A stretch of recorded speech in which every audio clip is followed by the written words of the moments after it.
Today's video is going to deal with conic sections, and how they get the name conic sections are because of these pictures that I'm showing you right now. These come out of one of our textbooks. If you have two cones that are touching at the tip like that, and you insert, I don't know, call it a sheet of paper, but really it's a plane. Insert a plane through there. If the plane is perpendicular to the axis of the cones, you'll get a circle. But once you start to angle that thing, it will become elliptical. So a circle is really an ellipse without the angle involved there. If we angle it some more, where one side is parallel to the cone, to the top cone say, and the bottom cone it cuts through, it makes a familiar shape known as a parabola. Then if it's parallel, if the plane is parallel to the axis, the central axis on these cones, you'll get hyperbola. You'll get a hyperbola. And then these cases down here are more like degenerate cases, where you get a single point, or you get a line or two lines, depending on how the plane is intersecting the cones. Our first thing that we're going to start with will be the ellipse.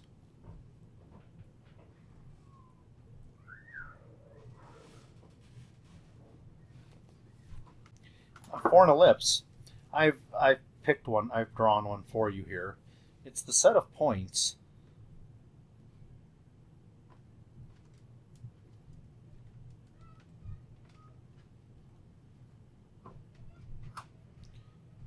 whose distance, I should probably say sum, whose sum of distances from two fixed points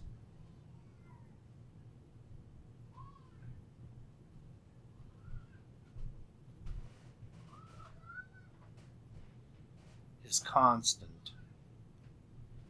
So the idea is to go from this simple definition of it and get us equations and things of that nature. So let's see what that means. Well, let me write some things here. This point here will be located at 0, C.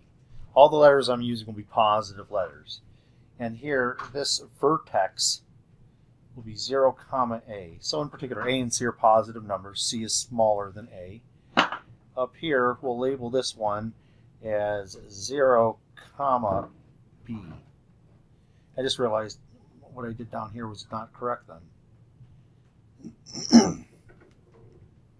C, 0, A, 0. We'll call this dot here F.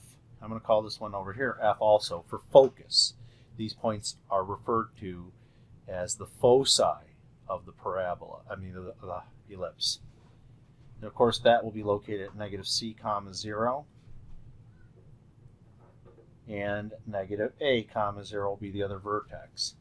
So this is what they're talking about when they say that the sum of the distances between two fixed points is constant. If I start at a focus and go anywhere on the ellipse to a point, let's just call it X, Y, and then if I go from that point to the other focus, the sum of this plus this, let's call this D1, D2. D1 plus D2 is constant. That means if instead of going to that location, let's say I chose another point, doesn't matter where, let's say from here I went all the way back here,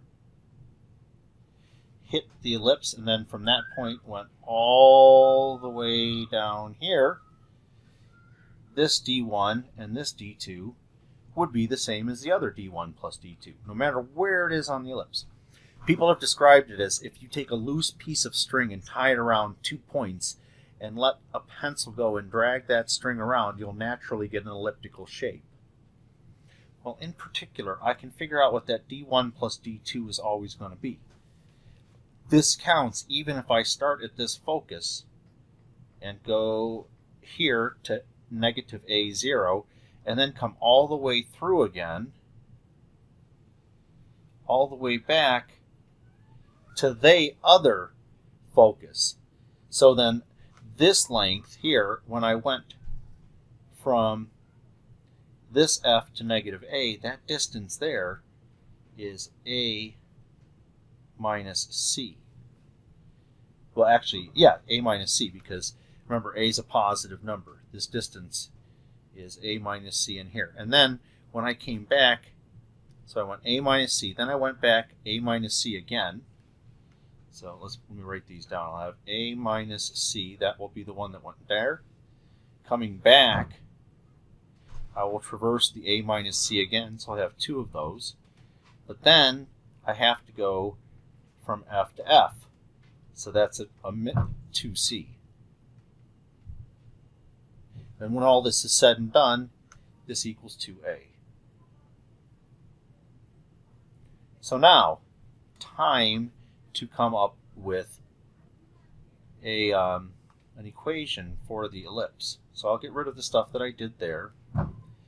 This time, we're going to go to any point that might be on the ellipse. Let's call it just xy, and I want a formula involving xy. And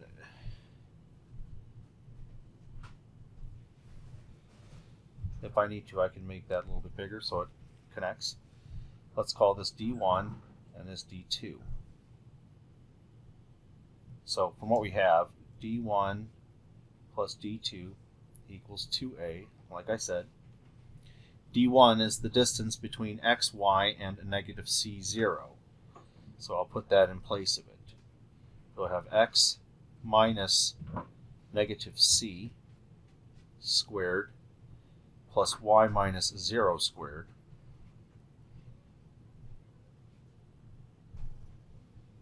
That was the D1 portion. And then the D2 portion is x minus c squared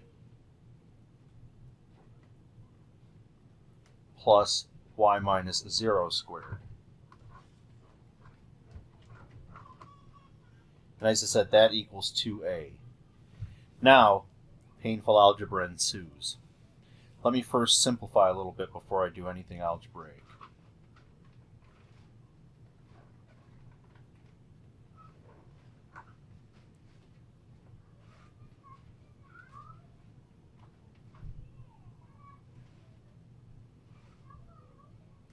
Not much. Now, to solve equations like this, you probably realize that you need to take one of the radicals over to the other side, and so that's what I'm going to do.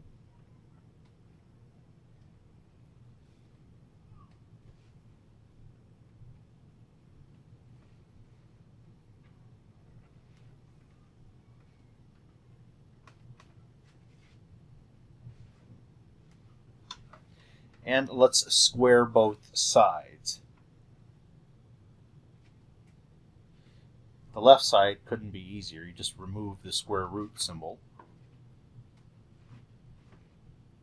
The right side, though, you have to FOIL it out. You can't just square each component individually. So I'll get 4a squared, but then the OI part of FOIL will give you negative 4a square root x minus c squared plus y squared.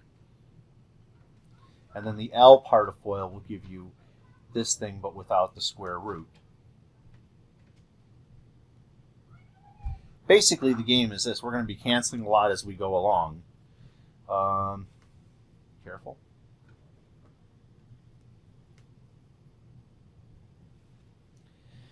I'll cancel out the y squared. Easy enough there. What I'm going to do next is FOIL out the x plus c squared and the x minus c squared. So I'll have x squared plus 2xc plus c squared. That equals 4a squared minus 4a times the square root of x minus c squared plus y squared. Foiling out that other piece, I'll get plus x squared minus 2xc plus c squared. Of course, we're going to cancel out these x squareds. This is the kind of game you play. You cancel and expand, cancel, and expand, I can take the 2xc and put it off to the left-hand side and get 4xc equals 4a squared minus 4a square root of x minus c squared plus y squared. Then, just for convenience right now, I'm going to divide everything by 4. So I'll get xc equals a squared minus a times the square root of x minus c squared plus y squared. Now what I'm going to do is I'm going to subtract xc, but at the same time add a times the square root to both sides. So on the left now I'll get a square root x minus c squared plus y squared. That equals a squared minus xc. As you might have guessed by my positioning here, that I'm going to square both sides. The left side is easy. I'll get a squared and the square root will disappear. So I get a squared times x minus c squared plus y squared. I'm going to put a squares around them so you know what I did later on if you should just happen to be looking at the notes. Foil out the right-hand side and you'll get a to the 4th minus 2a squared xc plus x squared c squared. And let me go ahead and multiply through by the a squared. I'll get a squared times x minus c squared plus a squared y squared.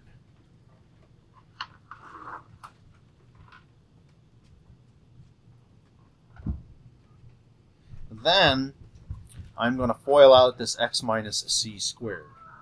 So I get a squared times x squared minus 2xc plus c squared plus a squared y squared equals a to the 4th minus 2a squared xc plus x squared c squared. Now as I look, I notice that I have a negative 2a squared xc on both sides of this equation, so I'm going to cancel them out. Make sure you get rid of that whole thing.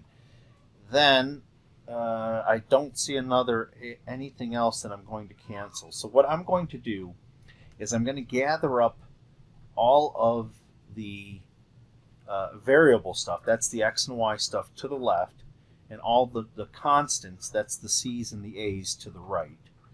So I'll have on the left, I'll have a squared x squared plus a squared y squared, but I'm going to subtract this x squared c squared. Now on the right then I'll have a to the 4th, and then I'll be subtracting a squared c squared.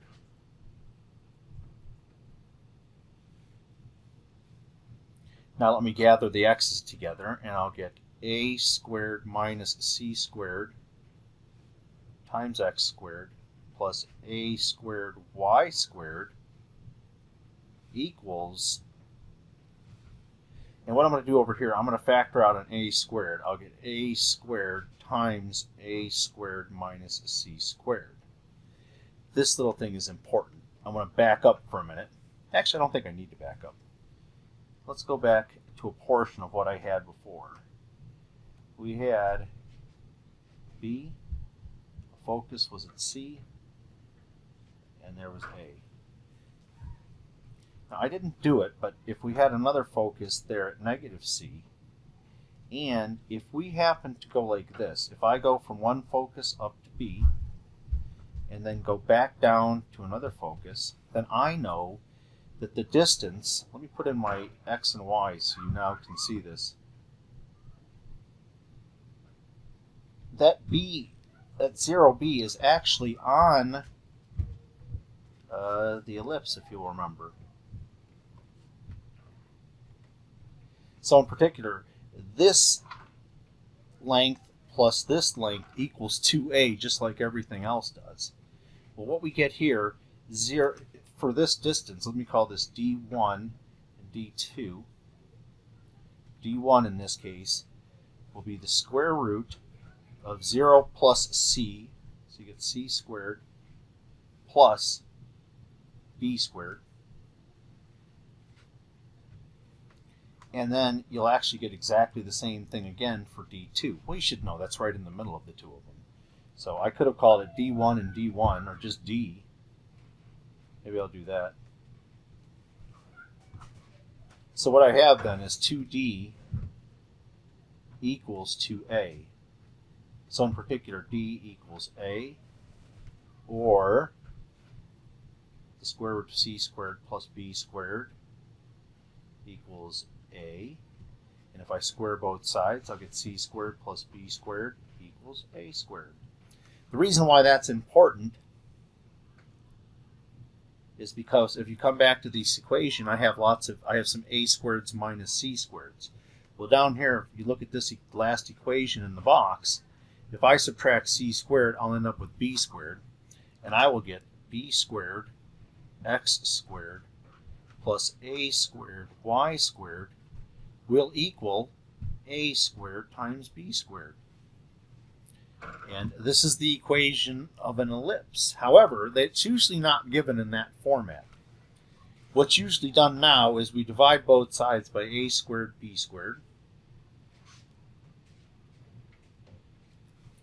And when you break this up into two fractions on the left, the b squareds will cancel and you'll end up with x squared over a squared plus y squared over b squared will equal 1. That is the equation of our ellipse. And now keep this in mind. We want to keep track of all of the things we were talking about. So for these notes, I am always going to stick to the same notation. That is, vertices will always occur at a, 0, or if this were oriented more vertically, it would be 0a. But a will give the location of the vertex.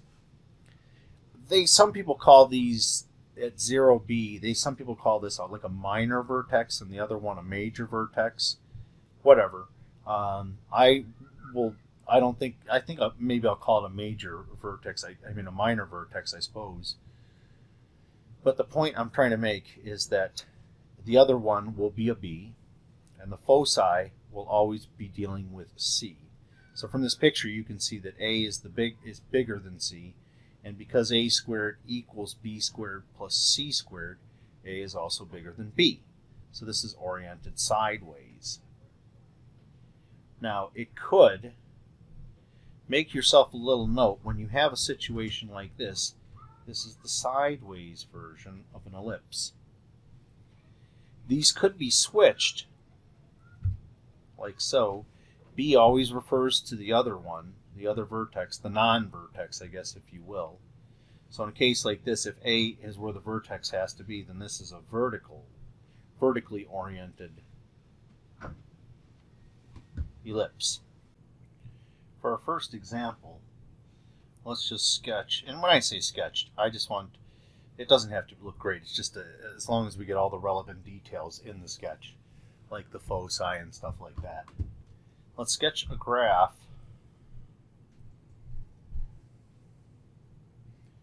of 12x squared plus 5y squared equals 60. And if you notice, it does not look like this initially. So I'm going to divide everything by 60 so that I get a 1 on the right-hand side. Well, the 12 over 60 will give us 5x squared plus, x squared over 5 plus y squared over 12, and that is equal to 1. Now, what I know then is the major axis is along the y-axis because the bigger number is underneath the y squared. So it's going to be vertically drawn. I suggest drawing it first if you're doing this by freehand. And you'll notice that these were supposed to be something squared underneath the x and the y. So that actually means that the y-intercept occurs at 0 radical 12, and also at 0 comma negative radical 12. The x-intercepts occur at radical 5 comma 0 and negative radical 5 comma 0. For the foci, where are they at? Well, remember, we have a and b right here. The a equals 12, well, the square root of 12. B equals the square root of 5, and we have the equation that a squared equals b squared plus c squared. So a squared is 12, b squared is 5. That means that c will equal radical 7. So I can also put those on my y-axis. 0 comma radical 7 and 0 comma negative radical 7.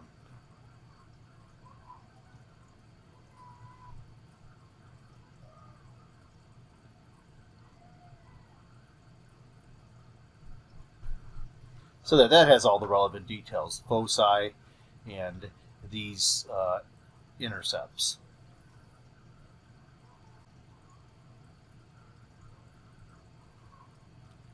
Determine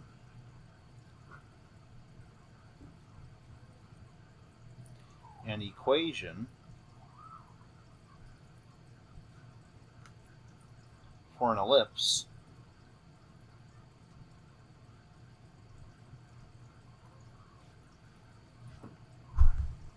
with vertices plus minus 6 comma 0 and foci plus and minus 4 comma 0. So since I have my vertice and foci on the x-axis, we have a horizontally oriented ellipse.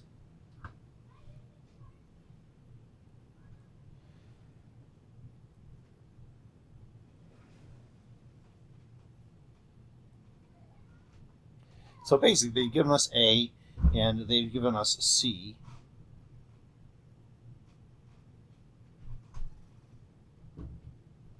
They've told us that A equals 6, C equals 4, and we know that A squared equals B squared plus C squared. So I'll get 36 equals B squared plus 16. So B, well, I don't even need B. B squared is good enough. B squared will equal 20. And so the longer axis is along the x-axis. So I'll get x squared over 36. That's 6 squared. Plus y squared over 20. That's radical 20 squared equals 1. Now, one last thing with ellipses. If the center is at h comma k instead of the origin, the equation is simply x minus h squared over a or b squared, whichever one's longer, plus y minus k squared over b squared equals 1. The A and B could be switched if needed, but all this is a shifting to the right location. Let's move on to the next conic, and those are the hyperbolas. All right, a hyperbola is defined a little bit different. This is the set of all points where the difference of the distances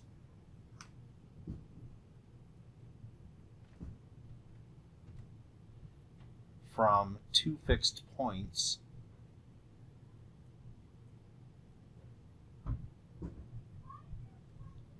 is constant. Most of the stuff that I'm going to do is similar to what I did with the ellipses. Here, the foci, as usual, will be listed at negative c comma 0 and c comma 0. The a's will be where the vertices are. So I'll have a comma 0 for one vertex, and the other vertex will be negative a comma 0. Notice that c is bigger than a in this case. And this business about the difference of the two, let me show you what I'm talking about. Say I start at a focus and hit the hyperbola. A straight line goes to the hyperbola and lands at a spot x comma y. Now, if from that point I shoot a straight line all the way to the other focus, then let's call this D1 and this D2.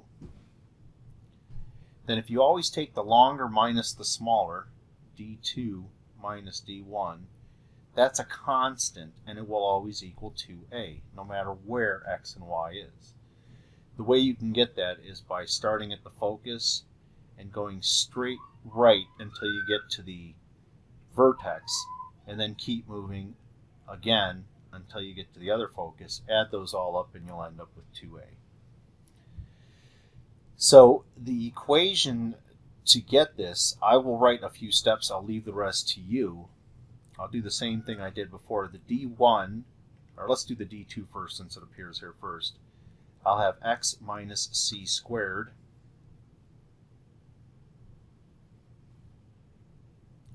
plus y minus 0 squared. So that'll be y squared minus, here I'll do x minus c squared. So I'll get x plus c squared plus y squared. That will equal 2a. And then do like I did before. Add this square root to the other side. Square both sides, collect terms. You get the idea. And you'll end up with the following. X squared over a squared minus y squared over b squared will equal 1. It's very similar to the ellipse. The only thing different is that there's a minus there. When the minus is attached to this thing, to the y part, you'll notice that there are no y-intercepts. Because if x were equal to 0, if that were zeroed out there, and you tried to solve the equation for y, you would get imaginary numbers. So when the negative is attached to the y, you have sideways pointing, a sideways pointing hyperbola. The other way could look like negative x squared over b squared plus y squared over a squared equals 1. And these will go up and down. Now, there's one thing, a very important thing for you to realize. Let me pull back to the graph for a minute. The important thing for you to realize is these are not parabolas. They actually flatten out as x goes to plus or minus infinity.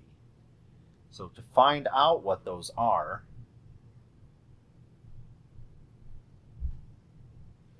I think I am going to take this second equation here and solve it for y.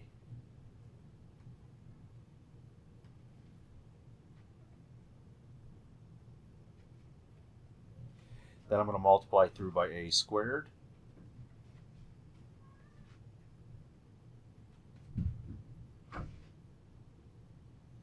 And then I'm going to take the square root.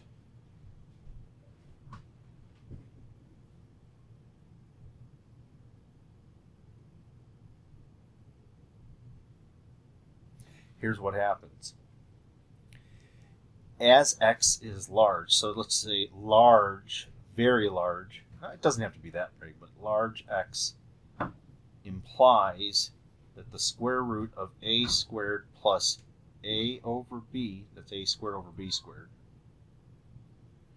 x squared will be approximately the square root of a squared over b squared times x squared.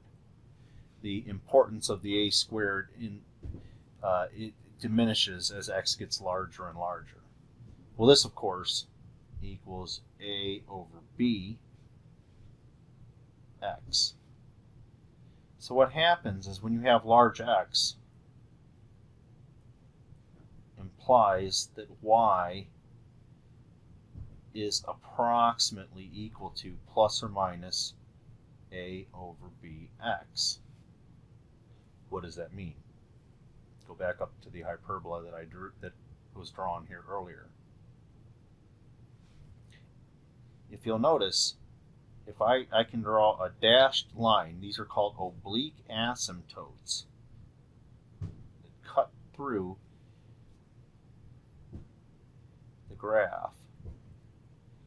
But these oblique asymptotes get closer and closer to the graph as x goes off to any infinity. If a and b are positive, then this oblique asymptote that is going diagonally from top left to bottom right will be y equals negative a over bx. And the other one has a positive slope, so that asymptote will be y equals a over bx. So keep those in mind, that in a situation, this dealt with these, and I just went and did the exact opposite. If you have a horizontal one, these switch, and it is b over ax and negative b over ax.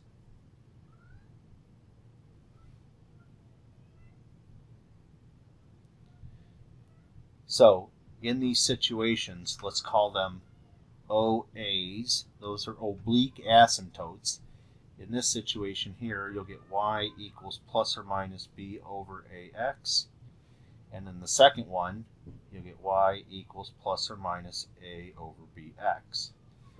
So the important things that we'll need to figure out are the asymptotes, usually, and the foci, and perhaps the vertices. That will tell us everything we need to know about hyperbolas. For our next example, let's sketch a graph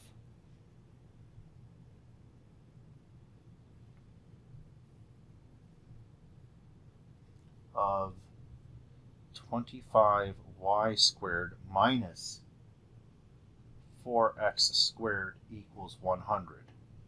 And as before, this doesn't have a 1 on the right side, so I'll divide everything by 100. And I'm also going to change the orientation of some things. Like I'll put negative x squared first, but I'll have negative x squared over 25 plus y squared over 4, and that will equal 1. So since the positive is attached to the y, we are going to have hyperbolas that go in this direction.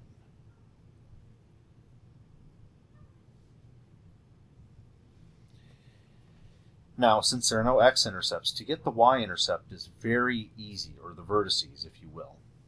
For the vertices,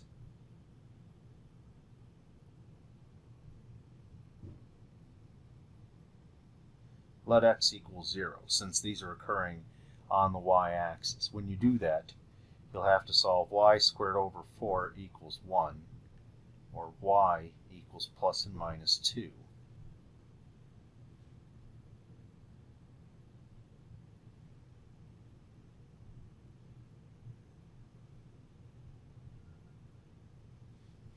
Now they'll also have foci, which we'll deal with in a minute. For those, you've got to keep in mind here who's the B and who's the A. The A always happens where the vertices are. So in our case, A is equal to 2. A is smaller than C here because the foci are farther away from the origin. That means the underlying equation that we have is A squared plus B squared equals C squared. Now I have my A, which is 2. The B is 5 because it's the other, b squared is the other denominator. So I have 4 plus 25. I have c equals the square root of 29. And so our foci are at 0 comma negative square root of 29. And the other one, let me make an arrow to make it easier to see. 0 comma the square root of 29. Now the only thing I need left is the asymptotes. So since the a is under the y, these asymptotes, let's go back up to what I said before. We're in this situation here. My asymptotes will be at a over bx. So for our oblique asymptotes, y equals plus and minus a over bx. Y equals plus and minus. The a was 2 and the b was 5. So to complete my graph, then I should throw in. Now, technically speaking, my graph should look like it bends and flattens out toward the line. It's a difficult thing to draw by hand. It's easier if your calculator or computer does it for you. But then my asymptote here is y equals 2/5 x, and then y equals negative 2/5 x for the other one.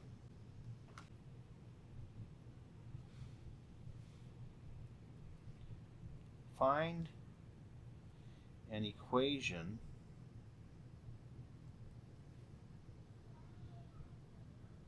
for a hyperbola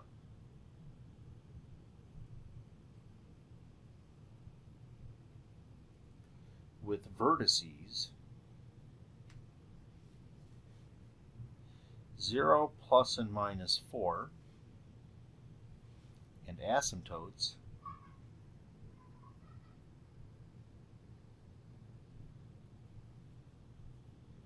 y equals plus and minus 2x. So now immediately I have a equals 4. Now, since we're talking about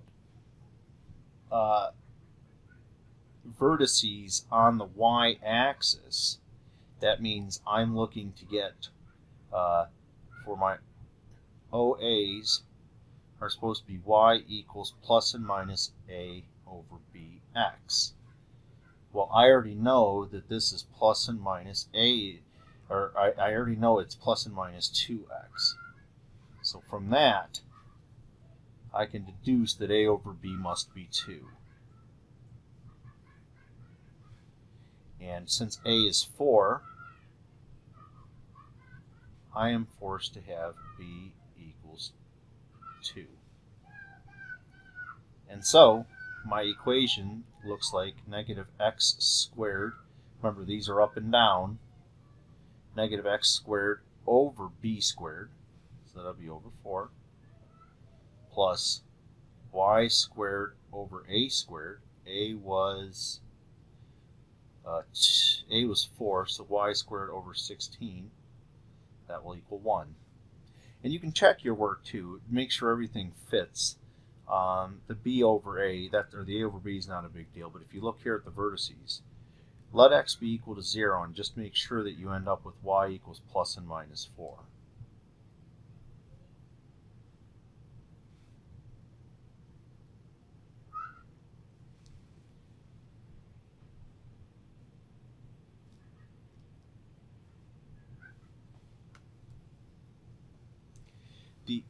Oddly enough, the easiest one I've saved for last. As before, there's a definition that involves distances and points and things like that. So this is the set of points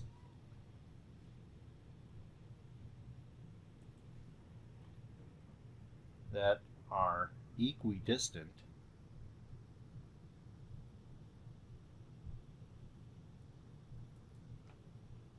from a fixed point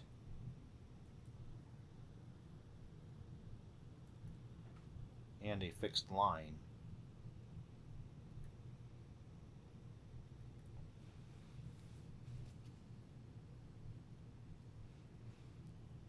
Now in this problem, we're going to set things up a little bit differently here.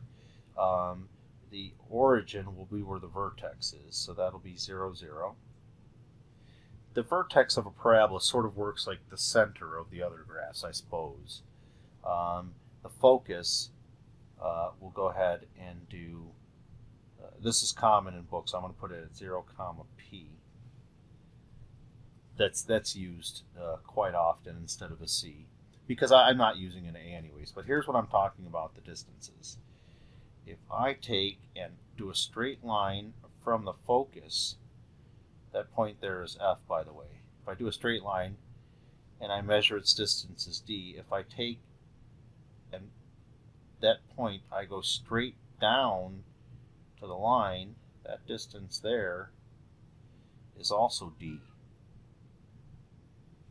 And of course, this line has equation, well, I'll deal with that in just a second. It has to also be 0, negative p, because if I go from the point to the vertex, and that'll be a distance of exactly p, and if I go down to the line, I have to go another p. So I now know that y equals negative p is this line, and it goes through this point here at 0, negative p. This line down here is called the directrix.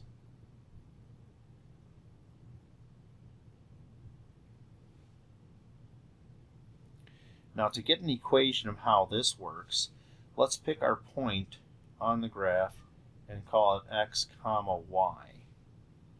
So the distance between x, y, and the focus is x minus 0 squared plus y minus p squared.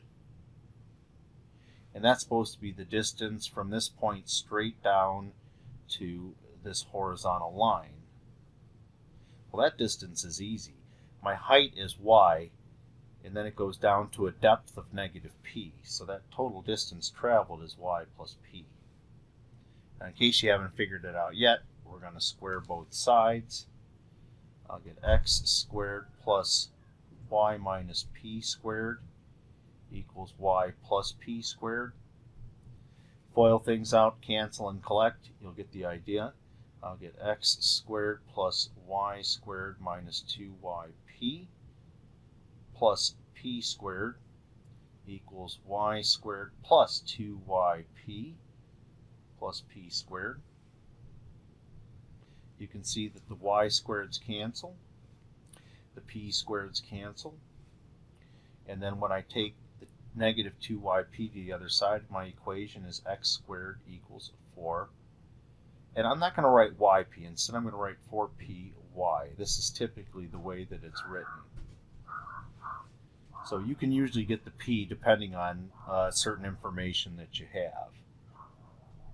This will give you, depending on if p is positive or negative, a parabola that opens up or a parabola that opens down.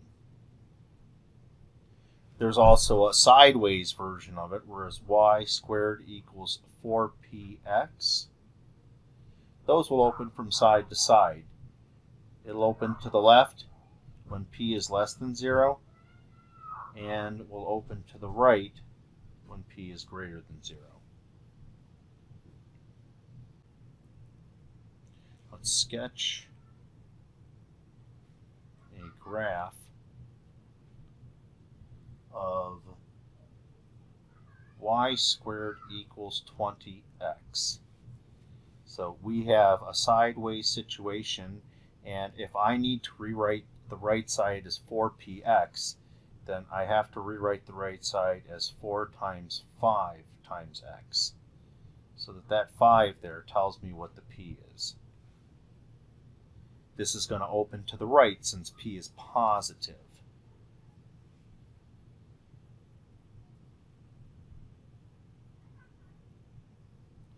The focus then has to be 5 units from the center, so that will occur at 5, 0. And then the directrix will be a vertical line, and that will be at x equals negative 5. we get a vertical line will be the directrix.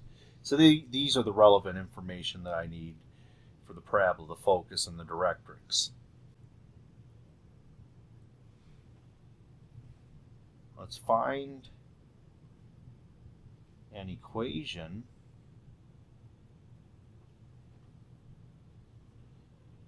of a parabola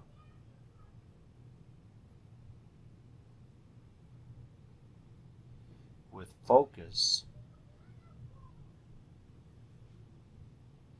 -4, 0. So that is on the x-axis. So if I label it -4, 0, we are forced to open it to the left,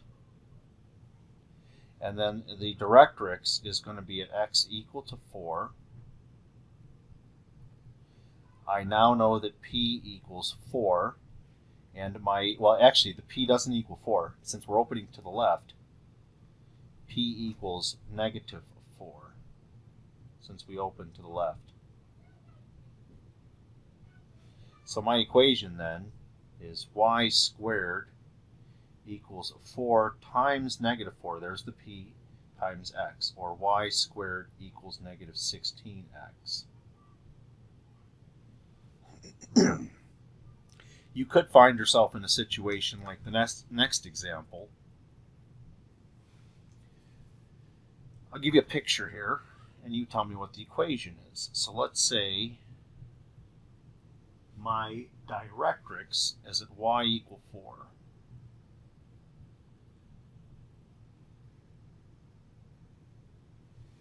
And my vertex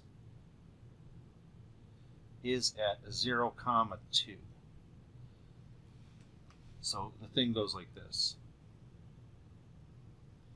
Where's the focus? Well, you can see right here, since the distance between the directrix and the vertex is the length of 2, p equals -2, since 2 is the distance from the vertex to the directrix. Now, this is a little bit different. 0, 2 is not 0, 0, where they usually are. Focus, by the way, would be the origin, but I'm interested in finding the equation for it. So, what we normally have, since it opens downward, we have x squared equals 4py, so 4 times -2y, or x squared equals -8y. The problem with that is that this graph, or this equation, assumes that the vertex is at the origin, and it's not. We have shifted to 0, 2. So what that means is that x is still centered at 0, but y is centered, or the vertex of y happens at 2. So all I have to do is put y minus 2 in parentheses, and that's all there is to it. There's your equation. One last thing you might encounter, and I'm not going to go through a lot of details because this is the last video for Calculus 2, and the material is complete as far as I'm concerned. However, you should be aware that if you take any of these things, let's say x squared over a squared plus y squared over b squared equals 1, how does it relate to polar notation that we've been dealing with? Well, if we want to convert this to polar,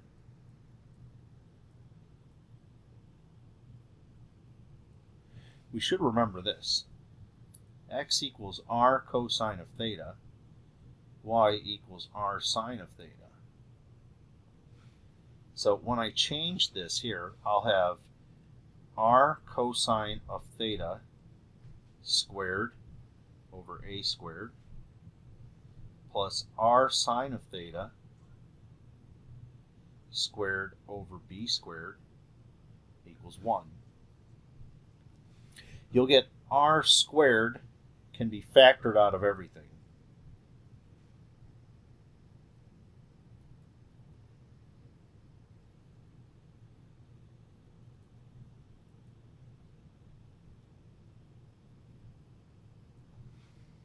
And then I don't really care about the simplifying aspect of it. I'm going to write r squared equals cosine squared theta divided by a squared plus sine squared theta over b squared, all of that raised to the -1 power. And then if I really need to graph this on your calculator, you can take the square root, and note that you'll have two equations. You'll have an r equals the positive square root of this, and you'll have r equals the negative square root of it. That way it will be able to graph a top and bottom of an r, or at least when you're dealing with r, it's not always necessarily top and bottom. They could really appear anywhere. But that would be how you convert from what they call Cartesian or rectangular coordinates to polar. If you need to go the other direction, say you have an equation something like r equals, I don't know, let's say 5 sine of 3 theta. Well, what you can do is you can always rewrite the sine of 3 theta in a variety of configurations. Sine of 3 theta can be sine of theta plus 2 theta. That equals a sine of theta cosine of 2 theta plus sine of 2 theta cosine of theta. And then you can use any number of formulas, like sine theta, identities I mean. Cosine theta is 1 minus 2 sine squared of theta. Sine of 2 theta is 2 sine of theta cosine of theta. And then I would then have r equals, when I multiply it all out, I have 5 sine of theta minus 10 sine cubed of theta plus 10 sine of theta cosine squared of theta. And you could go ahead and graph something like this. I'm sorry, that's right, we're converting to rectangular. So what we could do then is I could do enough r's to where I take out some x and y's. Watch what I mean here. If I multiply by r cubed, I will get the following. R to the 4th will equal 5r cubed sine of theta minus 10r cubed sine cubed of theta plus 10r cubed sine of theta cosine squared of theta. Now, you're going to like this, I think. What you end up here on the right then is I have 5r squared times r sine of theta minus 10. I'm going to suck the r in with the sine of theta, and I'll get r sine of theta cubed plus another 10, and then I'll have r sine of theta times r cosine of theta squared. Now I'll put r to the 4th back. Now remember, r squared is x squared plus y squared. So you have x squared plus y squared squared, and then you'll have 5 times x squared plus y squared. The r sine of theta is y. R sine of theta is y, so I get 10y cubed plus 10 r sine of theta is y, and r cosine of theta is x. And you can see you're all in terms of x and y's here.